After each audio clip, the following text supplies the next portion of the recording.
말씀하신 것에 이어서 잠깐 하나만 사회주의 개혁을 막기 위해서 박근혜 대통령의 제명을 결정했다 말씀하셨는데, 그럼 사회주의 개혁을 막기 위해서 춘향인 줄 알았는데 향단이다, 이런 말씀하셨습니까?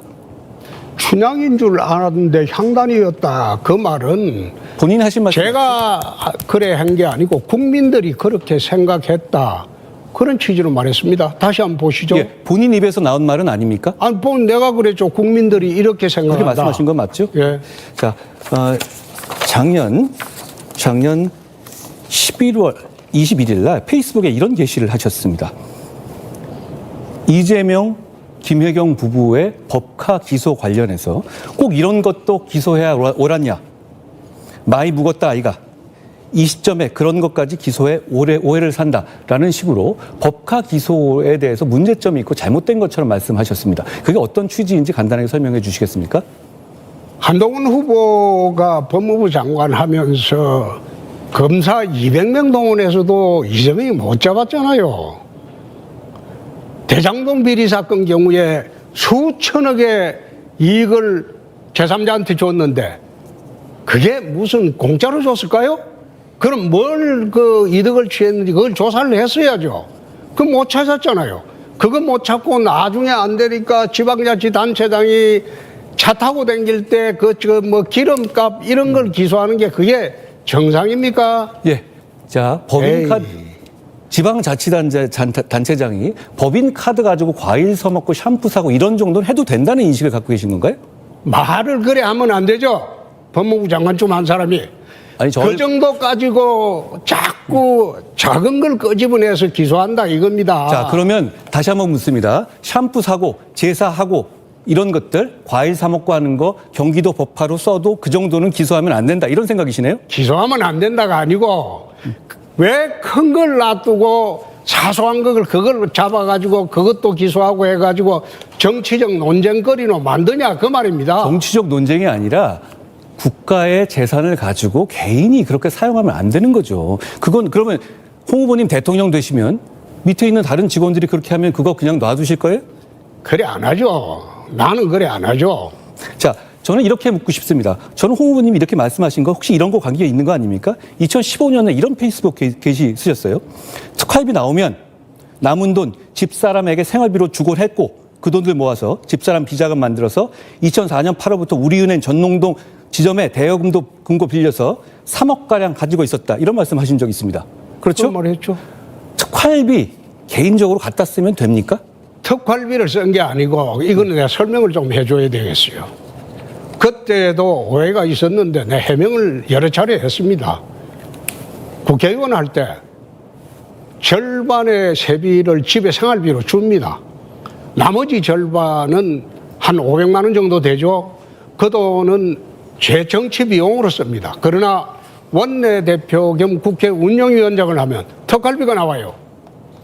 그래서 내 정치 비용으로 매달 쓰는 400~500만 원을 그 특활비로 썼기 때문에 세비 전액을 집에 갖다 줬다, 그 뜻입니다. 그 뜻은 그렇게 말씀 안 하셨죠. 그리고 안 한 게 아니라 이렇게 말씀하셨어요. 나한테 넘어오면 내 돈 아이가. 그렇게 생각하십니까? 그렇게 생각하시기 때문에 이재명, 김혜경의 법카 유용 별거 아니라고 생각하시는 거 아니에요? 그렇게 수사를 하고 했으니까 이재명이 누굽니까? 그 이재용이나 양성태가 전부 무죄가 나죠. 할 말 없으시니까. 아니, 할 말 없는 게 아니라 예. 수사를 그런 식으로 탈탈 털어서 먼지털이 수사를 하니까 사람들이 억울하게 감옥 가고 자살하고 한 거 아닙니까? 다시 한번 말씀드립니다. 그러면 경기나 성남에서 법카 유용한 거 지자체장의 처나 가족들이 과일 사 먹고 샴푸 사고 탈탈 터는 거고 그건 그 정도는 넘어가 줘야 된다, 이런 생각을 그대로 유지하고 계시네요. 줘야 된다는 거 아니고 치사하다 이겁니다. 치사하다? 아니, 대장동 사건으로 수사를 잘 못해가지고 이재명이 잡아여지를 못했잖아요. 이재명이가 수천억을 제3자한테 돈을 이득을 보게 해줬으면 거기에서 뭔가 먹은 게 있을 거 아니에요. 그게 상식 아닙니까? 근데 그걸 200명의 검사를 들고도 탈탈 털어도 못 털고 이제 와서 할 거 없으니까 온갖 사소한 거 그 잡아가지고 터는 게 그게 수사 비례의 원칙에 맞느냐는 겁니다. 예, 국민들께서 보시기에 홍 후보님의 공직관을 잘 이해하셨을 것 같아요. 그 정도는 별거 아니다라고 생각하시는 것 같아요. 또 하나 제가 여쭤봅니다. 제가 주도권이니까요. 그런 식으로 제가 주도권 지고 주도권이니까요. 토론하더라도 법무부 장관쯤 되었으면 논리에 맞게 그리고 이야기 제 들어보고 논리가 이야기를 맞는지, 해야지. 제가 논리에 맞는지, 홍 후보님 논리가 맞는지는 국민들이 판단하실 거예요. 판단을 홍 후보님이 하고 결정하시는 건 아닙니다. 참 국민의 만만하면 국민을 파는데 내가 참 어찌가 분이 없어서 예. 지난번에 계엄 때도 그랬잖아요. 자, 계엄하자마자 내란이라고 먼저 단정한 사람이 후보 아닙니까? 다시 한번 물어보겠습니다. 계엄 잘 된 겁니까? 잘못된 거죠. 근데 왜 저번에 그렇게 말씀 못 하셨어요? 뭘 잘못 자, 말을 계엄 못했는지. 제 입장에 있으면 계엄 막으셨을 겁니까? 대구시장이니까 그거 묻지 말라면서요. 대구시장이니까 대구시장 있으면서 계속 중앙정치에 대해 참견하셨잖아요. 참견이 아니고 당 문제에 대해서 참견을 했죠. 내가 당대표를 했으니까. 아니, 그러나 예. 국정에는 관여한 일이 없습니다. 국정엔 관여할 권한이 없으신 거고요. 그러니까 관여 안 정치적인 했죠. 발언을 계속 해오셨죠. 대구시정은 그럼 누가 합니까? 지금 그만두셔도 대구 잘 돌아갑니까? 대구시정은 예. 충분히 잘하고 있습니다. 그러면 없어도 되는 사람 아니었습니까? 중앙정치 쓰는 거는 하루에 20분만 하면 됩니다. 자, 제가 또 여쭤볼게요. 조국 수홍이라는 말은 왜 하셨던 거예요? 조국을 수호해야 한다. 조국도 역시 탈탈 털면 잘못된 것이었다. 그런 말씀을 지난 대선에서 하셨어요. 그건 왜 하신 거예요? 수사 비례의 원칙에 어긋난다는 겁니다. 그래도 조국 수홍이시네요, 지금도. 조국이가 잘못했다 치더라도 가족 전체를 도려가는 것은 검찰 수사 관리에 어긋납니다. 자, 문재인 대통령께서 최근 뇌물죄로 기소되셨죠? 예. 그 문다혜 씨 관련한 수사에 대해서도 잘못된 거라고 작년에 말씀하셨어요? 5천만 원을 빌려줬냐 안 빌려줬냐 그 말하니까 그거는 좀 그거 하다 그런 이야기를 했죠. 법에도 눈물이 있습니다. 아니, 가족 간에 그 그것도 있고. 눈물을 왜 다 홍 후보님은 민주당 쪽 사람들한테만 흘리십니까? 그 눈물이 왜 아니. 우리 후보가 지금 이렇게 대선을 두고 싸우는데 민주당 앞에서 이재명과 같이 간다고 하고 그런데 왜 그 눈물 여기만 그럼 내가 흘립니까? 한번 물어봅시다. 이재명과 같이 안 가고 지난 3년 동안 윤석열 대통령이나 한동훈 후보가 나라 운영을 어떻게 했길래 지금 나라가 이 꼴이 됐습니까? 야당의 존재를 인정하고 소통하고 설득하고 그렇게 했으면 이 꼴이 됐겠습니까? 야당은 타도의 대상으로 삼고 예. 경멸의 대상으로 삼고 예, 그렇게 알겠습니다. 하다 보니까 서로 충돌해서 예. 이 꼴이 됐는데 알겠습니다. 그럼 내가 대통령이 되고 아니 저보고 이재명 왜 못 아니, 잡아넣냐면서요? 아니, 그럼 내가 그런 말하면서 대통령이 지금 이런 되고 얘기하는 거 이상한 거 아닌가요? 아니 192명의 야당 정치인들이 있는데 그럼 한동훈 후보나 예. 윤석열 대통령처럼 똑같이 대결 구도로 하면 이 나라 어디로 가요? 야당 존재를 인정하고 대화할 건 대화하고 타협할 건 타협해야죠. 2년 전에 대구시청에서 이재명 대표를 만나셨어요. 그때 김기현 대표가 옹졸하다. 당신이 도와달라. 이런 얘기를 공개적으로 국민들 보는 앞에서 이재명 대표한테 하신 적이 있습니다. 왜 그런 말 하셨습니까? 옹졸했기 때문에. 그 당시는 옹졸하다고. 그렇게 얘기했었을 때 상대가 이재명 민주당 대표였을 때 그렇습니다. 그럼 국민들이나 지지자들이 어떻게 보실지는 생각 안 해보셨어요? 그게 진짜 이분법적인 사고입니다. 그때는 TK 신공항법 통과라는 중차대한 대구 과제가 있었어요. 이재명 대표 허가를 받지 않으면 그 통과 안 돼요. 대구 100년 이재명 수고인데 대표 허가 받으려고 이재명 대표가 아부성 발언을 하셨다는 말씀이에요? 아부라는 말 사용하면 안 되죠. 분위기를 부드럽게 하기 위해서 한 거죠. 근데 그러면서 김기현 대표라는 당시 우리 국민의힘의 당대표를 굉장히 폄하하셨어요. 다른 당 앞에서요. 그건 아니, 적절하지 않은 것 아닙니까? 한동훈 후보는 국민 앞에서 대통령 폄하한 일 없습니까? 에? 대통령한테 깐족대고 조롱한 일 없습니까? 제가 이거 먼저 여쭤보죠. 깐족된다는 말이 무슨 뜻입니까? 계속 쓰시던데 일상생활에서 다른 주변에 있는 분들한테 깐족된다는 말 쓰세요? 씁니다. 그런 표현 쓰시면 안 돼요. 그런 표현은 폄하하는 표정이잖아요. 저는 후보님 제가 존경하기 때문에 다른 분들한테 그런 얘기를 면전에 쓰지 않는 것이 좋겠다는 조언을 드려요. 깐족대는 것만 보고 다음부터는 안 쓸게요. 네. 자, 굳이 따진다면 홍 후보님이 페북에 쓰셨던 여러 가지 폄하하는 막말들 그게 깐족되는 겁니다. 그러지 않으셨으면 좋겠어요. 깐족된다는 말 뜻을 모르고 지금 그래 샀네. 자, 얼마 전에 SBS 스토브 리그에 나가서 제가 당원 63%의 선택을 받은 것을 두고 당원들 정신 나갔네 이렇게 말씀하셨습니다. 그렇습니다. 그렇게 생각하세요? 그렇습니다.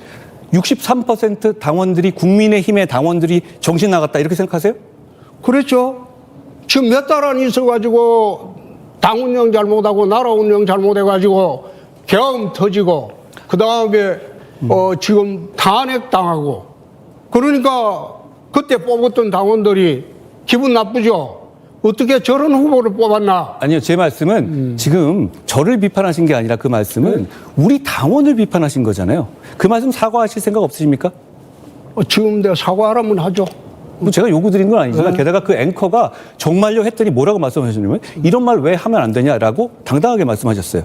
그때 그래 했죠. 왜 그러셨습니까? 지금 왜 사과하실 말 아니. 자, 아니, 나는 지금- 당원들 63%를 정신 나갔다고 하시면서 당원표를 달라고 하시는 건 아니, 말이 안 되지 않나요? 그게 심지어 아마 그쪽 팀장이 일러준 모양인데 그걸 그대로 질문하는데 아닙니다. 그게 아니, 아니라 그걸 제가 그 갖다가 방송을 봤어요.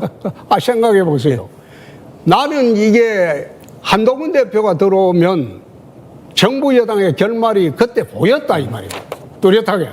총선에 참패하고 이 역대급 참패.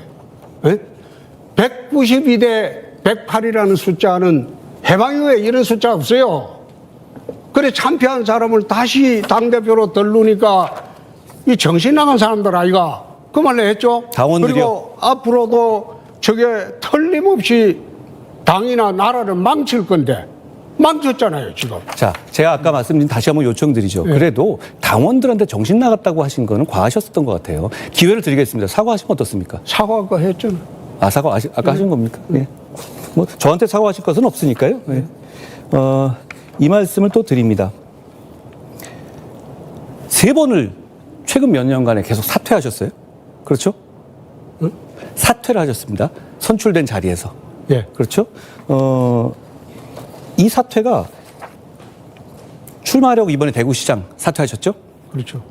그리고 전에는 출마하려고 경남지사 사퇴하셨습니다. 그렇죠. 그리고 그 전에는 대구시장 출마하려고 국회의원 사퇴도 하신 적이 있어요. 그렇습니다. 그렇습니다. 그렇게 선출된 입장에서 굉장히 중요한 자리들이었잖아요. 그런데 더 좋은 자리를 가기 위해서 그렇게 사퇴하는 거? 그거 뽑아준 분들에 대한 예의가 아니지 않습니까? 내가 그거 물을 줄 알았어. 답을 해 주시죠. 경남지사 사퇴할 때는 난 사퇴하기 싫었는데 당이 박근혜 탄핵되고 지지율이 4%였어요. 당을 해체하라고 했어요. 당이라도 살리려면 당신이 올라와라. 그렇게 해서 당의 요구대로 내 올라간 겁니다. 두 번째, 대구시장 사퇴는 후보가 되면 20일 이후에 사퇴를 해야 됩니다. 예? 후보가 될 자신이 있기 때문에 사퇴를 20일 땡겼을 뿐입니다. 제 말씀은 그리고 그러니까, 국회의원 사퇴는 그 당시에 경선에 지고 난 뒤에 경선에 치열하게 붙던 한 당사자가 서울에 있으면 윤석열 대통령이 불편할 것이다. 그래서 지방으로 내려간 겁니다. 후보님, 그런데 뽑아주신 시민들과 국민들이 계시잖아요. 그분들은 만약에 후보님께서 그렇게 다른 자리를 위해서 중간에 갑자기 떠날 거라는 거 알았다면 후보님 뽑아줬겠습니까? 국회의원 수성을에 사퇴할 때는 대구시장으로 가기 때문에 문제가 없죠. 똑같이 대구시를 보니까. 아, 수성을의 국회의원과 대구시장은 다른 자리죠. 다른 자리고 똑같은 자리지 뭐. 대구시 업무 보는 거는 수성을 국회의원들은 수성을을 보고 수성을 국회의원은 수성 시민들을 대표하기도 하지만 전국을 대표하는 국회의원이죠. 대구시장과는 다른 자리입니다. 국회의원 한번 해보셨어요? 그걸 해봐야 알겠습니까? 그러니까 국회의원은 안 해보고 어떻게 그런 질문을 해요? 그러면 국회의원의 첫 목적은 지역구 발전입니다. 예? 지역구 제 말씀은 그렇죠. 그거예요. 지역구 발전의 임무를 맡으신 분인데 대구시장과는 전혀 다르죠. 다르지 않죠. 더 좋죠. 대구시장의 대구시 업무는 수성을 업무는 대부분 대구시장이 결정을 합니다. 더 큰 결정자가 돼서 수성을 국민들은 더 좋죠. 아까 저에게 총선 패배 뭐 이런 말씀 하셨잖아요. 예. 보수 정당에서 두 번 당대표를 하셨어요. 그렇습니다. 한 번은 야당, 한 번은 여당. 그런데 둘 다 중도 사퇴하셨습니다. 그렇습니다. 예. 그때 그런데 한나라당 대표 시절에는 서울시장 보궐선거 대패하시고 디도스 사건 겹쳐서 사퇴하셨죠. 그렇습니다. 그리고 자유한국당 당대표 시절에선 지방선거에서 대구, 경북 말고 전패하셨죠. 그렇습니다. 그래서 역대 지선의 최악 결과를 그렇습니다. 맞으셨죠. 네. 그 점에 대해서는 어떻게 생각하십니까? 오히려 후보님이야말로 우리 보수정당 입장에서는 패배의 아이콘 아닙니까? 아니, 나올 때마다 계속 저으셨어요. 그러면 이번 선거도 후보님이 나오시게 되면 우리 국민들과 지지자들은 패배를 떠올리지 않겠습니까? 좋습니다. 우선 서울시장 선거 때 사퇴한 거는 디도스 파동입니다. 디도스 파동은 우리 당에서 하지도 않았고, 그렇지만은 그 당시에 최고식 위원회 문정 기사가 그게 파동의 주인공입니다. 우리 당원도 아니지만은. 그렇지만은 최고식 위원회 운정 기사가 했기 때문에 우리 당의 정서가 아주 나빴어요. 서울시장 선거에 패배했다고 해서 사퇴한 게 아니고 디도스 파동 때문에 내 스스로 사퇴했습니다. 이거 내가 한 일도 아니고 우리 당원이 한 일도 아니지만은 우리 당 의원의 운전비서가 저질른 일에 책임을 지겠다. 그게 지방선거 앞두고요. 디도스 파동이 아주 그 악재였습니다. 그래서 제가 사퇴하면서 이게 마무리될 수 있다면 사퇴하겠다 하고 사퇴한 거고, 두 번째, 지난 2018년도 지방선거는 아마 그때 한검사 검사할 때 되겠죠.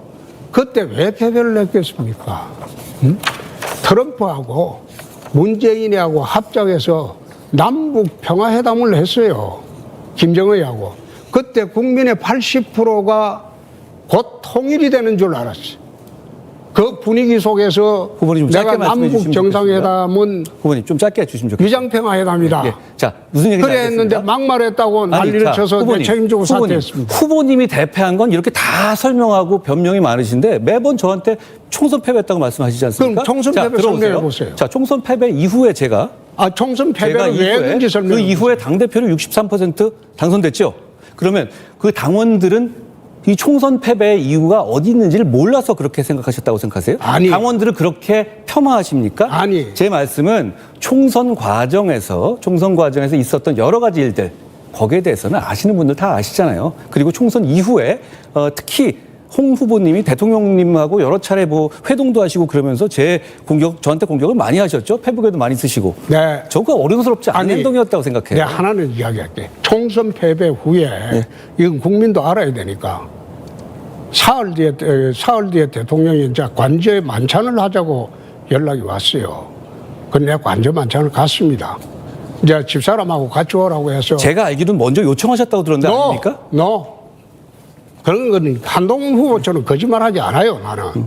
그래가지고 가가지고 이야기를 한참을 한 4시간 반을 했어요. 좀 짧게 주로 이야기 들으면서 그러면 그중에 내가 나중에 한동훈 얘기를 후보 하시죠. 관련되는 것만 이야기할게요. 자, 거짓말 하시면 대통령은 그때 이런 이야기를 합디다. 한동훈이가 총선에 이겼다면 총리로 임명하고 후계자로 삼으려고 했다. 그런 이야기를 합디다. 내 앞에서. 제가 1월에 사퇴 요구를 받았어요. 말이 되는 말씀을 하셔야죠. 아니. 그렇게 거짓말 하시면 안 돼요. 홍 거짓말이 아니고. 그동안 말을 자주 바꾸시는데 그래도 여기서는 말을 좀 조심하셔야 돼요. 왜냐하면 이 얘기 아닌 거 드러나면 이재명 짱납니다. 조심하셔야 됩니다. 왜냐하면 제가 직접적으로 김문수 사퇴하라는 요구를 받았잖아요. 김문수 그건 나중에 이야기고 워낙 예를 메이고 깐족거리니까 사퇴하라고 하죠. 1월입니다. 아니 그러니까 1월 얘기라니까요. 아니 총선 전에 공천 가지고 싸웠잖아요. 후보님, 예, 그러니까 깐족거린다는 그런 말 얘기 자체는 했겠죠. 정말 이젠 제가 좀 말씀드릴게요. 하여튼. 그게 자신 있으면 쓰시는데요. 지금 홍 후보님이 하시는 게 깐족거리는 거예요. 그런 이야기는 안 하시는 게 공개적으로 우리 국민들이 보시고 우리 당을 보시는데요. 예. 깐족거리면서 서로 토론해 봅시다. 깐족거리면서 해봅시다. 후보님은 국민들이 어떻게 깐족거리십시오. 생각할지. 저는 안 그럴게요. 저는 품격을 지키겠습니다. 예. 하나 더 말씀드리도록 하겠습니다. 계엄이 해프닝이었다는 생각은 지금도 동일하십니까? 한 2시간의 해프닝이었죠. 그러면 그 이후로 제가 대구에서 많은 시민들 만났는데 정말로 소상공인들의 삶이 어려워졌다고 합니다. 환율도 폭등했고 이거 해프닝일 뿐입니까? 아무런 피해가 없었습니까? 아니 계엄 때문에 세상이 흉흉하니까 예. 그런 피해는 있었겠죠. 시간 다 됐습니다. 예. 첫 번째 마스토론 끝이 났습니다.